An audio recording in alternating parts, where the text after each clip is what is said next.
Hello guys, welcome back to the channel. In today's video, I'm going to show you how you can take a picture in Heartopia game.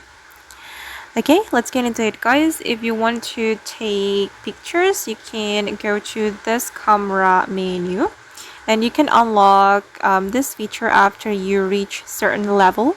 If I'm not mistaken, you can unlock this feature after you reach level 4 or level 5. And after you can unlock this feature, you can immediately use it. Just go to the camera and you can select the angle. You can move the angle using this menu like this, and you can zoom in and zoom out. And once you're ready, you can click on this camera icon.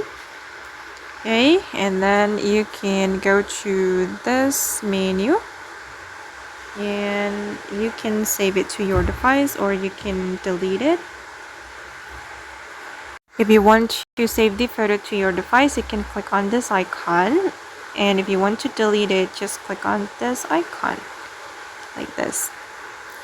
Okay guys, and that's how you can take a picture in Heartopia game. I hope this video will be useful for you. Thank you so much for watching, and bye.